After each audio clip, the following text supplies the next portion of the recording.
اگر گھر میں 3-4 افراد کے لیے قربانی واجب ہے تو پھر ایک بھیڑ قربان کرنے سے قربانی سب کی طرف سے ادا ہو جائے گی؟ جواب ہے کہ ایسا نہیں ہے۔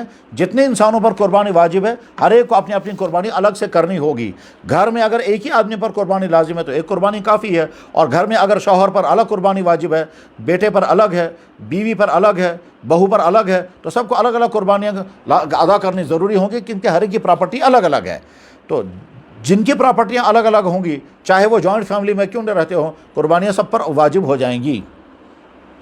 سوال میں یہ بھی ہے کہ بہت ساری بہو بیٹیوں کے پاس زیورات ہوتے ہیں اور قربانی ان پر واجب ہو چکی ہوتی ہے، مگر ان کے پاس زیورات اور نقدی بھی ہوتے ہیں، لیکن ان کے نام کی قربانی نہیں کی جاتی ہے۔ تو جواب، جب کسی خاتون کے پاس زیورات ہوں اور زیورات کی وجہ سے اس پر قربانی لازم ہو گئی ہو، تو یا تو اس کا شوہر اس کی طرف سے قربانی کرے، یا وہ بیوی اپنی زیورات میں سے کچھ بیچ کر قربانی کرے، یا شوہر سے قرضہ لے کر کے قربانی کرے اور بعد میں وہ زیور شوہر کو قرضے کے بدلے میں دے دے، یا اپنے والد یا اپنے بھائی سے قرضہ لے کر کے قربانی کرے۔ اگر ان شکلوں میں سے کوئی بھی شکل نہیں کی گئی تو پھر اس عورت کی قربانی اس کے ذمہ باقی رہ جائے گی، اور جیسے دوسرے واجبات کے چھوڑنے پر قیامت کے دن پکڑ ہو سکتی ہے، اس پر بھی پکڑ ہو جائے گی۔ لیکن عورت کے پاس زیورات ہوں یا پیسہ ہو اور وہ قربانی نہ کرے تو بہرحال جماف نہیں ہو سکتی ہے۔ اور اس عورت کی قربانی ادا کرنے کے میں نے 3 طریقے عرض کر دیے، یا اس کا شوہر جیسے اس کے دوسرے تقاضے پورے کرتا ہے اس کی قربانی بھی کرے، اور یا پھر بیوی جو ہے وہ اپنے زیورات بیچ کر کے قربانی ادا کرے، یا شوہر سے قرضہ لے کر کے قربانی ادا کرے اور بعد میں اپنے زیورات اپنے شوہر کو قرضے کی ادائیگی میں دے دے، اور یہ شوہر یہ زیورات واپس اسی عورت کو استعمال کرنے کے لیے دے، مگر اب یہ پراپرٹی شوہر کی ہوگی۔ ایک سوال بڑا اہم ہے، یہ کسی بھائی نے سوال بھیجا ہے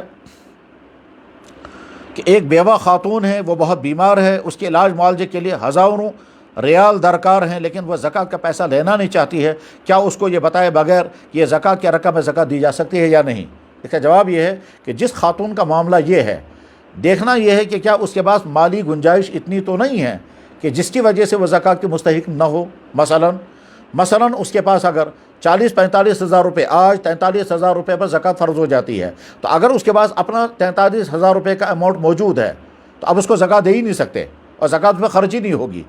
اس کے بعد سوال یہ ہے کہ اس کو چونکہ اس سے زیادہ پیسہ خرچ ہونے والا ہے علاج معالجے میں، تو اس پر زکوٰۃ کیسے خرچ کی جائے گی؟ جواب یہ ہے کہ جو پیسہ اس کے پاس موجود ہے وہ پہلے وہ خرچ کر لے، اور خرچ کرنے کے بعد اب یہاں سے اس کو زکوٰۃ دی جا سکتی ہے۔ زکوٰۃ دیتے وقت ضروری نہیں ہے کہ اس کو بتایا جائے کہ یہ زکوٰۃ کی رقم ہے۔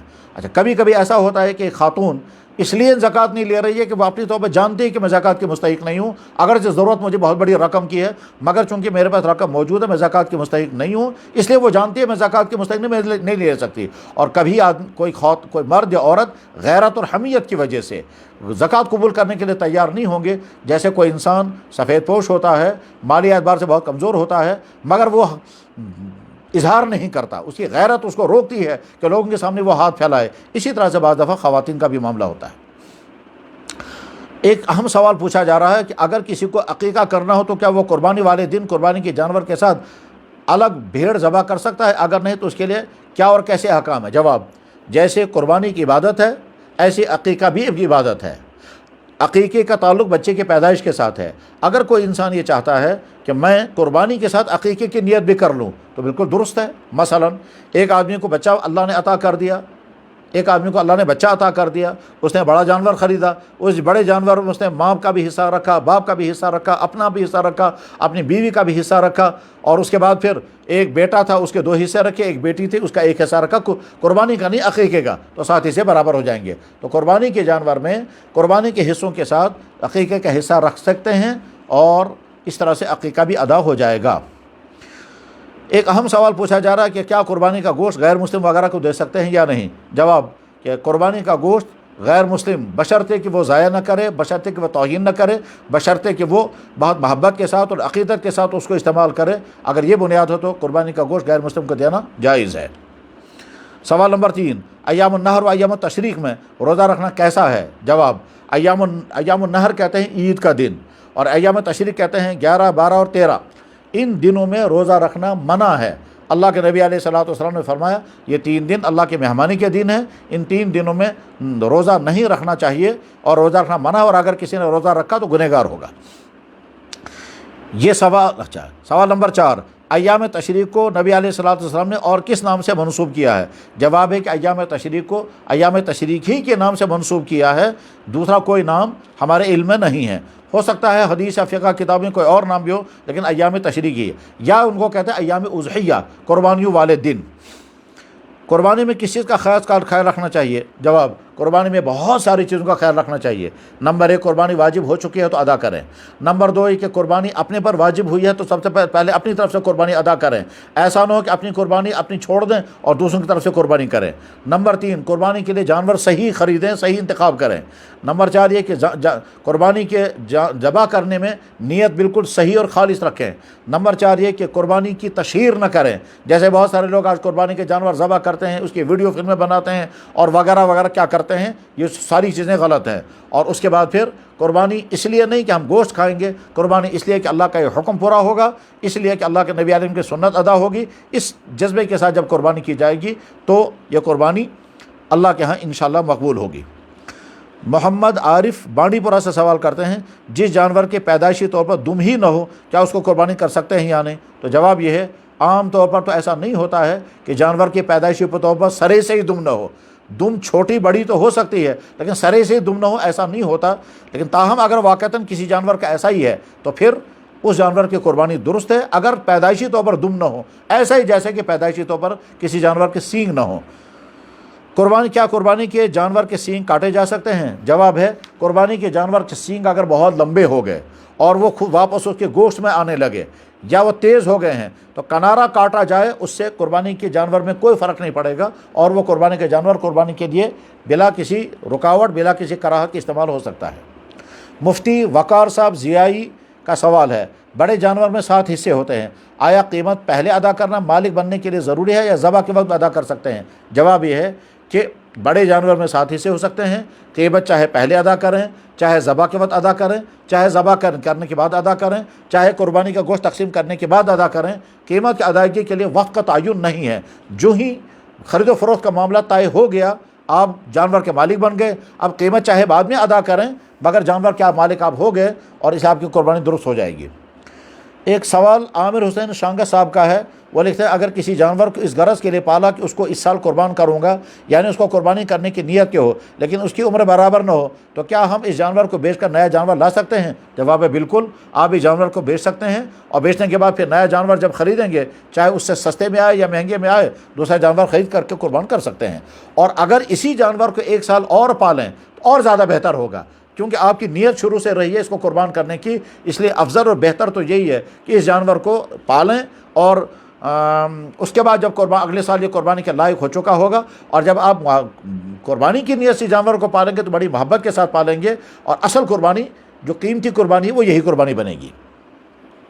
کیا قرآن مجید میں یہ حدیث مبارک میں اجتماعی قربانی کے نظم کا اہتمام کرنا ثابت ہے؟ کیا خلفائے راشدین نے بھی ایسا کبھی کیا ہے؟ یہ سوال ہے جناب نصیر احمد صاحب رفیع آباد کشمیر سے۔ جواب، دراصل اجتماعی قربانی کا نظام کوئی نظام ہی نہیں ہے، یعنی اسلام نے یہ نہیں کہا کہ مل کر کے قربانیاں کرو۔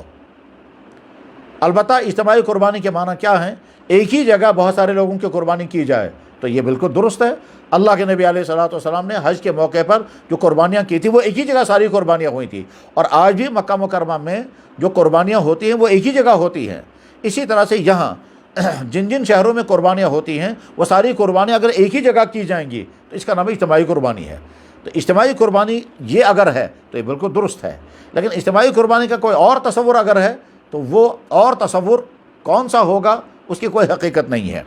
دراصل سوال کا منشا شاید یہ ہے کہ بہت سارے لوگ اپنے گھروں میں قربانی نہیں کر پاتے، اور یہاں بہت سارے ادارے جو ہیں، کچھ مدارس ہیں، کچھ دوسرے ادارے ہیں کہ جو لوگوں سے قربانی کا پیسہ لیتے ہیں اور پھر قربانیاں ان کی طرف سے کرتے ہیں۔ اس کو اجتماعی قربانی نہیں، اس کو وکالتاً قربانی کہتے ہیں، یعنی آپ ہم کو پیسہ دے دیں، ہم قربانی آپ کی طرف سے کریں گے، بعد میں چاہے گوشت آپ لے جائیں یا ہم غریبوں میں تقسیم کریں گے۔